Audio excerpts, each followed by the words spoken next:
Makar, why'd you have to go and get imprisoned? At least the good news is, I don't actually need Makar in order to rescue him, because otherwise that would have been a pretty dick move on the game designer's part. Now, this stone slab that you see over there, it's actually relevant this time around, unlike those in the Earth Temple, because, well, it's sort of a check to see if you rescued Makar, so this means that we're going to need to come back here once we do. And I think behind that is the boss key. No, I know, I can see that. But, yeah, I think it's the boss key, but I'm not 100% sure on that, though. And no smart-ass comments about how it's actually the big key, okay? I've already said this in Dragon Roost Cavern, I don't give a shit. So, this room is probably the biggest room in the temple, if not maybe the entire game. This is one where you have to navigate using all those updrafts while dodging Wizrobe fireballs. So, yeah, fun times will be had by all. Ooh! Ooh, I thought I was gonna get hit there. I think I can make it if I don't get hit. Okay, here we go. Wow, that was a lot closer than I expected. I expected them to sail past me way more than that. Can I have any more magic? Okay, thank you very much. Yeah, you're gonna need a lot of magic in this room in order to be able to get through it. So, in there, we have the dungeon map. It's a slight detour, but I think it's worth getting because this dungeon can actually get a little on the complex side. I mean, there are I don't know how many wings there are that branch off the main room, the one where Makar is right now. But anyway, okay, it was all the way down there, so we're good. Can I have some magic? Okay, thank you. Not gonna get burned for it though. So, heading over there. See, that's the problem. I don't really want to move the camera around, but I would really like to know where those fireballs are. But I don't want to move the camera around because I want to know where I'm going. Oh, great. This one. Oh! Wow! I almost got sucker punched by that. Whoa! Wow! That was close. First, I almost get sucker punched by a pea-hat, and then Wizrobe almost nails me with a fireball. Okay, well, okay, now it's okay, I can get hit by those things as much as I want, not that I really want to, but whatever. So, magic? Screw that. I have more than enough magic, and I'm past this room anyway, I won't need to come back there. So, switch activated by the iron boots. So, let's open this, and ta-da! Suddenly, the majority of the temple was just unlocked in front of our eyes. Now, somewhere down there, there's a chest that I only have one shot at getting right now because I need the hook shot in order to get back up there otherwise. So, I'm just going to take this. I don't think it's a treasure chart. It's probably the compass. And we won't get any interruptions from the King of Red Lions this time because, well, yeah, it works the same as in the Earth Temple in that you can see where Makar is if you lose track of him. Not that this is the case right now. We already know where he is, in that stupid jail cell. Oh, Makar, why must you be so helpless? It's sort of weird, though, that the guy is the one who's helpless and the girl is so much better. Usually it's the reverse in video games. Anyway, going down here, we have to fight those 3 armos. You may have noticed that there were 5 of these things that we could break through with the iron boots. In order to be able to do everything in that room, we are going to have to do all 5. In order to move on with the dungeon, you can do only one, and I picked this one at random, and it turned out that it was the armos. But otherwise, yeah, whatever you get depends on which one you burst through, and it's sort of hard to explain what I'm trying to say, but you'll see. I guess you'll see when we get there.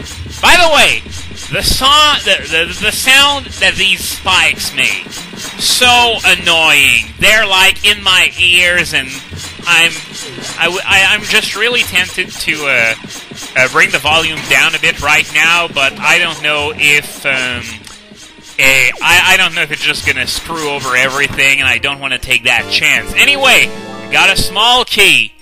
Now, of course, these spikes are going to retract now that we've done it, so we can do the rest. So if we break through this, what do we get? Oh, green shoes. Okay, so just going to kill them real quick because, well, I'm going to be fighting other kinds of nasty critters when breaking through the other floor tiles, and I really don't want I really don't want those shoes of all things to dictate the pace of a fight against them. Are there floor masters in there? I think there might be, so yeah, the careful thing to do, even if these are just shoes, kill them all! Now, we're not going to get a reward just for killing those shoes, though. As I said before, if you want to get another prize, you're going to have to do everything. So, what's behind door number 3? Floor Masters! At least they're the long-ranged ones, so they're really easy to kill. Just going to take my arrows and hammer. Here we go. Yeah!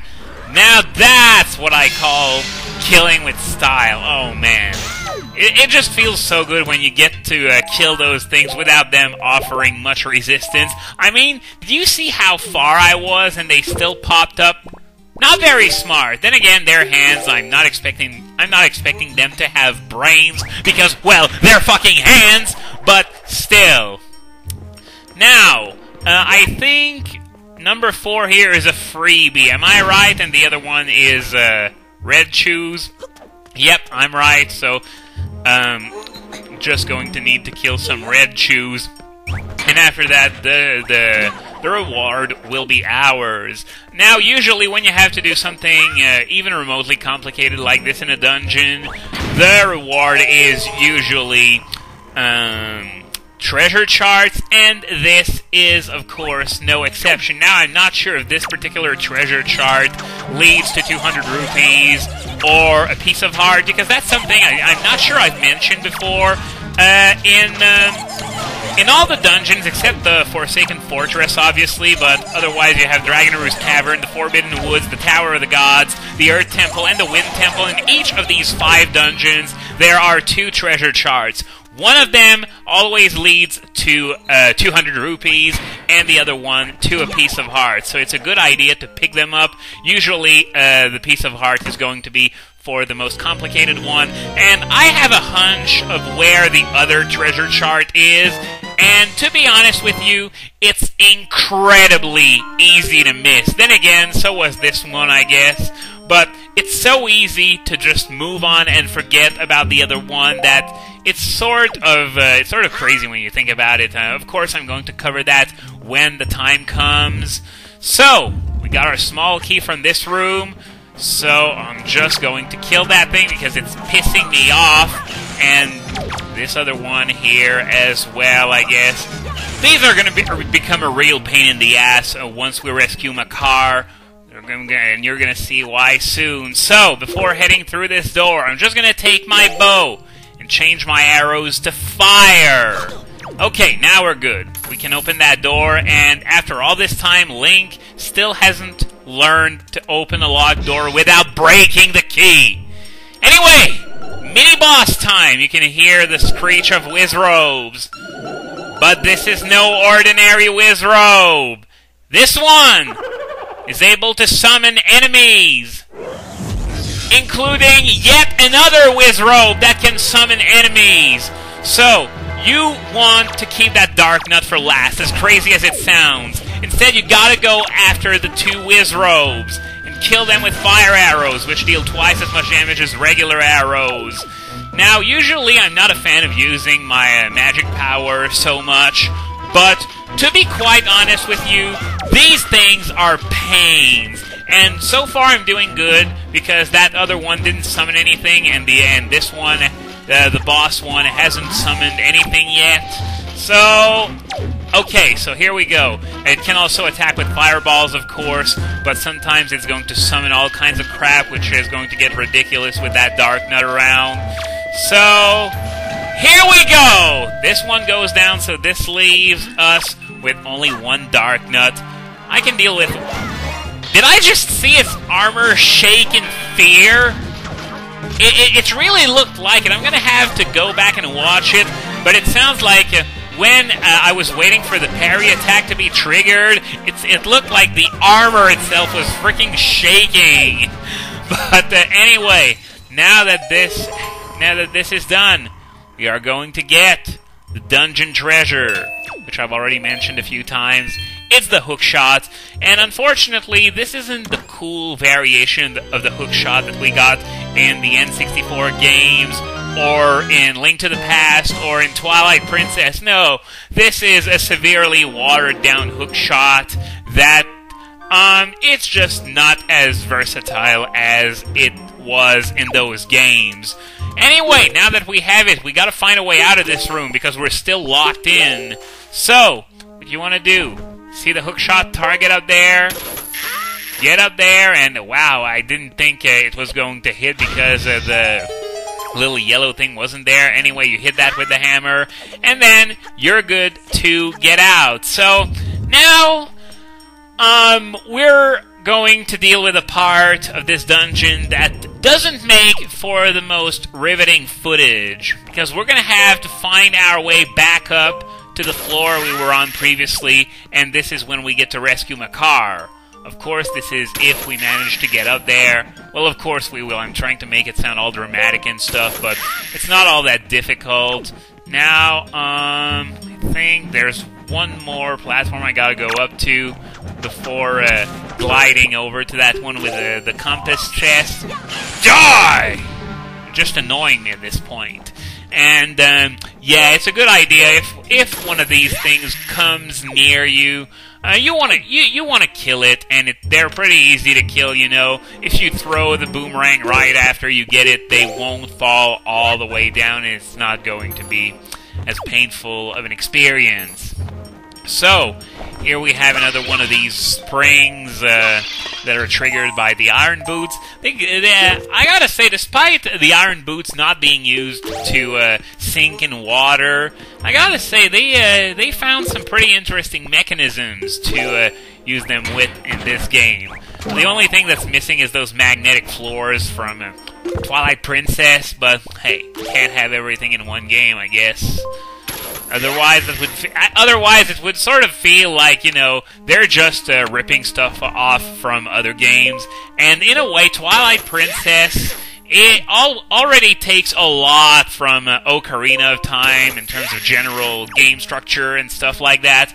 But I don't care. In my opinion, it's probably not a very popular opinion given how worshipped Ocarina of Time still is today. But I think Twilight Princess did it a lot better than Ocarina of Time. I like calling it Ocarina of Time on steroids, but it's really in a good way. So we're almost back up to Makar's little cell here. So let's just get up there. Be careful, the controller is a bit more sensitive than what I'm used to, I guess. So, shut up! I'm about to rescue you! You're just delaying me. Do you want to get out or not? So, what you're supposed to do is be as heavy as the Great Deku Tree, which means put on the iron boots. Yeah, you're using a lot of items in this dungeon, so you're going to see that start menu a lot. Anyway, hit that hookshot target and boom! So, now, I'm just going to grab this real quick. What do we have here? A joy pendant. Well, we rescued Makar, so I don't mind the extra. And this is one of those videos where I find myself really close to where I started at the end. So maybe we're going to get something a little more productive done in the next episode.